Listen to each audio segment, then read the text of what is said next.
Friends, welcome back to SMS educations. तो आज हमारे M2R5 का डे 14 है, जिसमें हम लोग क्या करेंगे, टेबल से रिलेटेड प्रैक्टिकल करेंगे कि अगर हमें टेबल बनानी है अपने वेब पेज पे तो कैसे टेबल बनाएंगे। ठीक है, यहाँ पे देखिए एग्जांपल के तौर पे नॉर्मल सी एक टेबल दे रखी है। इसी टेबल को अगर हमें अपने कोड में लिखना है तो कैसे लिखेंगे, ये इसका कोड लिखा हुआ है और इसी को हम क्या कर लेंगे, प्रैक्टिकली समझ लेते हैं। तो सबसे पहले यहाँ पे क्या करते हैं, यहाँ पर आपको क्या करना है, विंडो प्लस आर करके नोटपैड ओपन कर लेते हैं। नोटपैड ओपन करेंगे यहाँ से। अब यहाँ पे देखिए ये टेबल आपको बनानी है, इसको साइड में हम कर लेते हैं। ठीक है, और ये डेटा यहाँ पे ओपन कर लेते हैं। अब देखिए सबसे पहले क्या करना है, आपको यहाँ पे HTML टैग ओपन करना है। स्मॉल लेटर कर लेते हैं, HTML टैग ओपन करना है। उसके बाद यहाँ पर आपको क्या करना है, टाइटल देना है। तो उसके लिए हेड सेक्शन ऑन कर लेते हैं और यहाँ पे टाइटल टैग, जो कि आप यहाँ पर इतना तो आपको पता ही होगा, हम लोगों ने प्रीवियस क्लास में पढ़ रखा है। HTML क्यों यूज करते हैं, हेड क्यों यूज करते हैं, टाइटल किस लिए यूज करते हैं, तो ये सारे टैग आपको पता है। यहाँ पे हेडिंग दे देते हैं, टाइटल दे देते हैं टेबल टैग, और यहाँ से टाइटल का काम खत्म। तो टाइटल को यहाँ पे क्लोज कर देंगे और हेड को भी यहाँ से क्लोज कर देंगे। अब आपको बॉडी टैग ओपन करना है, तो बॉडी टैग ओपन करेंगे। टेबल बनाने जा रहे हैं तो टेबल के लिए हम कौन सा टैग यूज करेंगे, टेबल टैग यूज करेंगे। ठीक है, अब हमें क्या करना है, यहाँ पर देखिए ये जो आपका यहाँ पे एग्जाम्पल दिया गया है, सबसे पहले पहली रो बनी हुई है। यहाँ पे देखिए रो कितनी है, तो हमारे पास रो कितनी है, तो यहाँ पे रो जो है आपकी, यहाँ पर है 5। ठीक है, 1 2 3 4 5, 5 रो है और कॉलम्स कितने हैं, 3 कॉलम है। तो यहाँ पर आपके पास 5 इंटू 3 की एक टेबल दी गई है। ठीक है, अब यहाँ पे सबसे पहले रो में यहाँ पर रोल नंबर दिया गया, तो सब रो स्टार्ट करने के लिए हम TR टैग का यूज करते हैं। पहली रो स्टार्ट करने के लिए क्या करेंगे, TR टैग को ओपन करेंगे। उसके बाद अब यहाँ पे पहला कॉलम बनाने के लिए, अब कॉलम क्या है हमारा, रोल नंबर हेडिंग है, तो हेडर्स बनाने के लिए कौन सा टैग यूज करते हैं, TS tag. TS tag open करेंगे, उसके बाद यहाँ पे रोल नंबर लिख लेते हैं, रोल नंबर।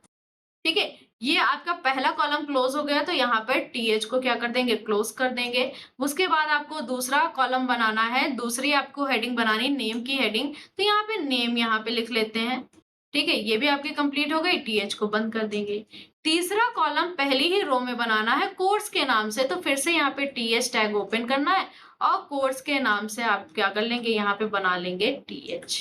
कोर्स के नाम से थर्ड हेडिंग बना लेंगे थर्ड कॉलम में, और TH यहाँ पे क्लोज कर देंगे।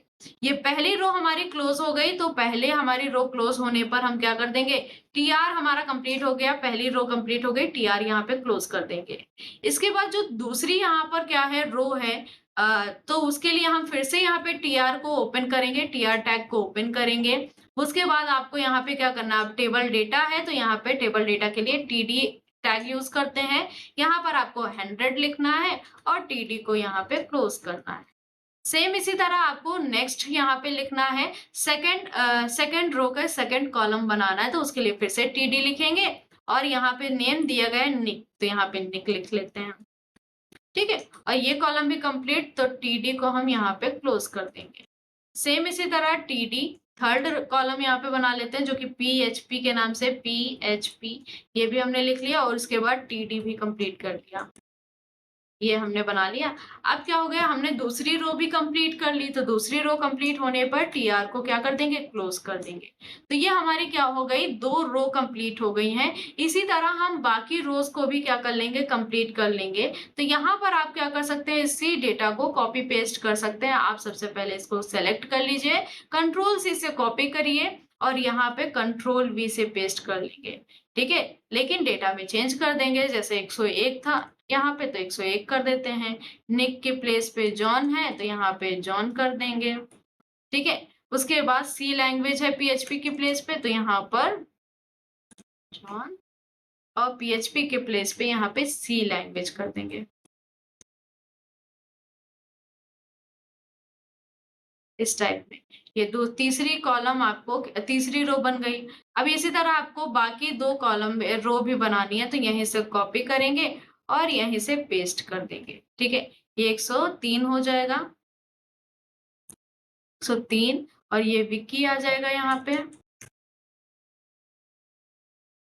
और जावा लैंग्वेज हो जाएगी यहाँ पर आपकी, ठीक है? जावा ये, इसके बाद लास्ट आपके 5th रो बनानी है तो उसके लिए फिर से यहाँ से ये आपका 104 हो जाएगा। अच्छा 101 100 101 102 और 100। अच्छा हमारी बन गई टेबल, ठीक है? 3 तक ही है, 3 तक ही बनाएँगे। ये आपका बन गया है, इसके बाद आपको क्या करना है, टेबल टैग को बंद करना है, टेबल टैग यहाँ से बंद करेंगे। इसके बाद आपको यहाँ पे बॉडी टैग बंद करना है, बॉडी टैग भी बंद कर देंगे। फिर आपको एचटीएमएल टैग को क्लोज़ करना है, एचटीएमएल टैग को भी क्लोज़ कर देंगे। तो ये प्रोसेस होता है टेबल बनाने का। अब यहाँ पर अगर हम देखें, तो हमारी टेबल ये क्या हो गई है, बन गई है। अब यहाँ पर आपको क्या करना है, अब यहाँ पर देखिए इस फाइल को क्या करना है, सेव करना है, तो इसको सेव कर लेते हैं। ये आपकी कोडिंग है। कंट्रोल एस से क्या करना है, सेव करना है, कंट्रोल एस करेंगे और यहाँ पर डेस्कटॉप पे हम जाके फाइल को सेव कर लेते हैं। ठीक है? किस नाम से सेव करते हैं, एचटीएमएल के नाम से ही सेव कर लेते हैं। html.sms.html सेव करते हैं और डेस्कटॉप पे चले जाते हैं। ठीक है? ये हम लोग डेस्कटॉप पर आ गए। ये डेस्कटॉप पे आ गया। देखिए यहाँ पर एसएमएस के नाम से फ़ोल्डर आ रहा है। इसी पे राइट क्लिक करना है आपको, ओपन विथ पे जाना हो, गूगल क्रोम, कोई भी ब्राउज़र यूज़ कर सकते हैं, गूगल क्रोम यहाँ पर ओपन कर लेंगे। तो यहाँ पे देखिए आपकी यहाँ पे टेबल क्या फॉर्म आ रहा है, टेबल का स्ट्रक्चर आ रहा है, लेकिन टेबल बनकर नहीं आ रही है। तो इसके लिए आपको क्या करना पड़ेगा, यहीं पर आपको टेबल बॉर्डर यूज़ करना पड़ेगा। टेबल बॉर्डर इक्वल टू 1 लिखेंगे, कंट्रोल एस से सेव करेंगे और इसको फिर से हम क्या करेंगे, जाके रिफ्रेश करेंगे F5 से, ठीक है? ये हमारी देखिए टेबल प्रॉपर बनकर आ रही है। तो इस टाइप से आप क्या कर सकते हैं, एचटीएमएल में टेबल ड्रॉ कर सकते हैं। ये आपकी टेबल बनकर आ गई, ठीक है? तो आज की क्लास में बस इतना ही रखते हैं, फिर मिलेंगे नेक्स्ट क्लास में। तब तक के लिए थैंक यू।